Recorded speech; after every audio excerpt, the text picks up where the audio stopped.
I get frustration from a certain perspective. The iPhone 16 Pro Max looks the same as the iPhone 15 Pro Max, but after spending a week or so with Apple's newest iOS phone, I can assure you that there are significant and noticeable differences, including some that will forever change the way you use an iPhone. First, this phone is bigger. The titanium body is slightly larger and 6 grams heavier than the iPhone 15 Pro Max. The screen is a hair's breadth away from 7 inches, but the Super Retina XDR OLED screen is larger not just because of the chassis. Apple slimmed down the bezels on the iPhone 16 Pro and Pro Max to give you a giant 6.9-inch canvas of bright, colorful pixels. The other major difference is a new button on the right side below the power or sleep or Siri button. Apple would prefer that we do not call it a button, though it is in part 1. You can press the recessed camera control button down and it moves, but it also has a haptic response that makes light presses feel like the button is moving. It even includes gesture recognition. While the new button's name and its primary utility speak to photographic pursuits, this is a customizable control that will soon offer one-press access to Apple's new Visual Intelligence Object Identification feature. On the inside of the iPhone 16 Pro Max is a faster and more efficient A18 Pro. It's not hugely different from the A17 Pro that came before it, and most customers will never tap into its true power, but it's clear to me that Apple's Pro line of smartphones are more than ready to live up to their names. If there was ever a pocket supercomputer, the iPhone 16 Pro Max might just be it. All this hardware is in some ways no more than a vessel for Apple's next big thing, Apple Intelligence. However, Apple's own take on AI is also the greatest source of frustration, as it's far from complete. In fact, early iPhone 16 customers won't see much of it at all unless they install an iOS beta.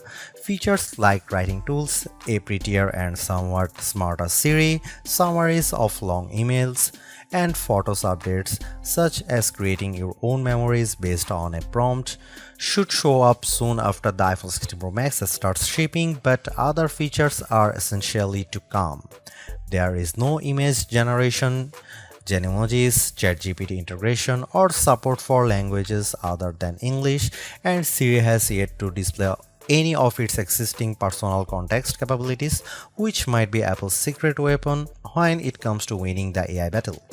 Siri with Apple Intelligence will eventually be able to use what it knows about you from all your information on the phone to better help you get answers and get things done. All of this might show up this year or it might be next year, and that fact puts a little damper on my iPhone 16 Pro Max enthusiasm. If you are not buying this new iPhone for Apple Intelligence, then allow me to direct your attention to the formidable camera array. While it's not entirely new, there is a new and faster sensor behind the 48 megapixel main fusion camera, and the ultrawide makes a leap from 12 megapixel to 48 megapixel.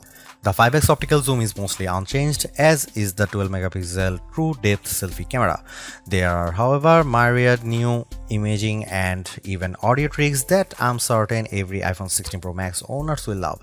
There's 4K 120fps videography that can, via a new speed tool, be stopped down in increments to give your videos a truly cinematic feel.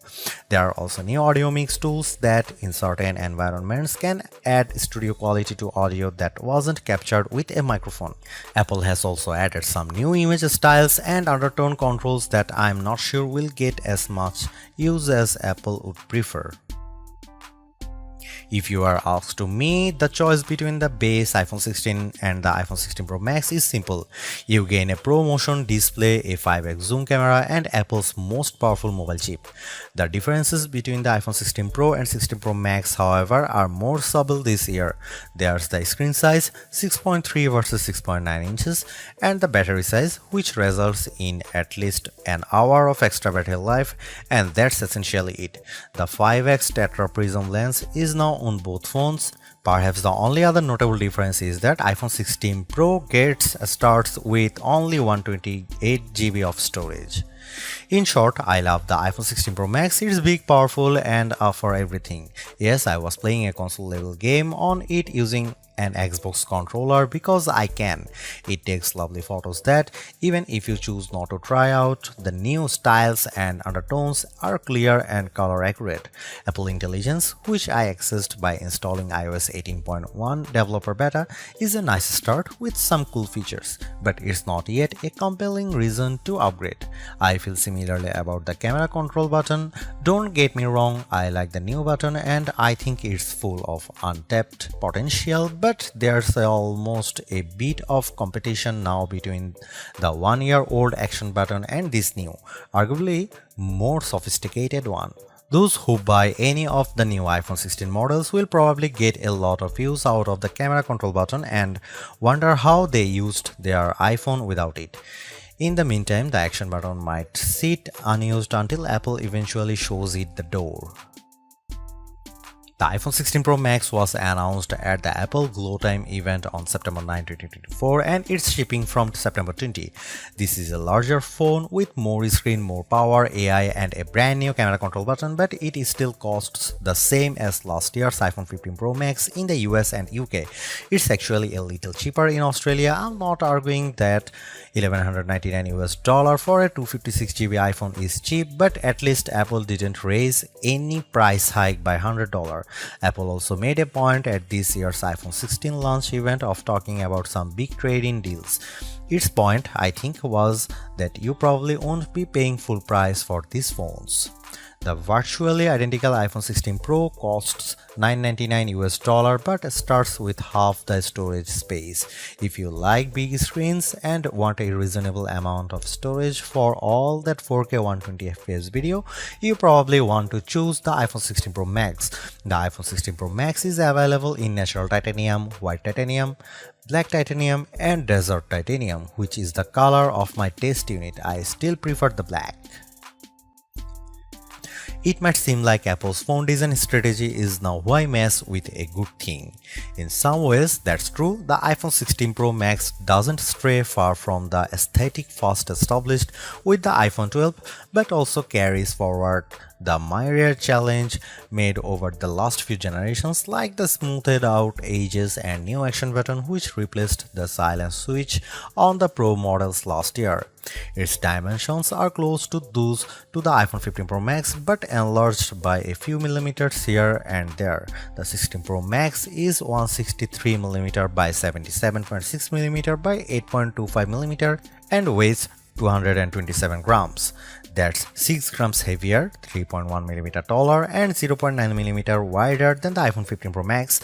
If you are comfortable holding and using the iPhone 15 Pro Max, I suspect you will have no trouble with the iPhone 16 Pro Max. I can't say the new phone felt substantially larger in my hand, but I do notice the difference in screen size. The bottom edge features microphone and speaker perforations, along with a USB-C port that, with the right cable, can support Thunderbolt 4 data transfer speeds. There's also a speaker slot along the very top edge of the display. Together with the bottom edge speaker, this phone can produce undistorted room-filling sound. Highs are sharp, mids are strong, and bass is good for the device size. Button placement is mostly identical to last year, with the volume buttons and action button on one side and the larger power or sleep or CD button on the other side. They are joined, however, by a new button, camera control, roughly the same size as the power button. The camera control button is a multi-purpose control that can recognize physical presses and lighter presses to enable haptic response and gestures. It offers instant access to the camera and with those other presses and gestures to various virtual millimeter lenses and camera settings. The materials and build quality are once again excellent. Apple used grade 5 titanium on the body over a graphite-clad aluminum substructure. Apple has also upgraded its ceramic shield, which may make it less susceptible to cracks and scratches, although I was quite careful with my 1TB desert titanium test unit, so I can't say for certain if this is the case. Okay, I did get it wet, purposely running the IP68 rated iPhone 16 Pro Max under a garden sprinkler. It was fun to watch the screen activating as it was touched by 1,000 tiny fingers when it was just water droplets, but the phone was otherwise unmoved and unharmed by the deluge. While Apple hasn't radically changed the iPhone's camera array, there are enough changes in hardware, software, and image processing, along with the aforementioned camera control button to make the imaging system feel fresh and new. On paper, we have just one notable megapixel upgrade, the 48 megapixel ultra-wide camera, which will not only improve wide-angle shots but has a measurable impact on macro quality. Still, even though Apple didn't squeeze a much higher pixel count into the main camera, it did upgrade the sensor and is promising much faster shutter speeds, and the autofocus is now enhanced with dual autofocus sensors. These are the kinds of incremental changes that should improve both the experience of using the quality delivered by the main camera sensor, but they are also hard to measure. More on that in a bit. The 12 megapixel 5x optical zoom is essentially unchanged from last year's iPhone 15 Pro Max. The biggest news here is found not on this phone but on its little brother, the iPhone 16 Pro, which also gets the Tetra Prism lens. Last year's Pro model was stuck with a just 3x optical zoom camera. Similarly unchanged is the 12 megapixel FaceTime camera on the front. Here are some camera samples of iPhone 16 Pro Max.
The iPhone 16 Pro Max have everything we have come to expect in a year-over-year upgrade even without Apple Intelligence. The 6.9-inch iPhone 16 Pro Max have a slew of upgrades including a good battery life, outstanding photo and video chops and iOS 18. The iPhone 16 Pro Max are excellent phones worthy of a spot in your pocket if you can afford them.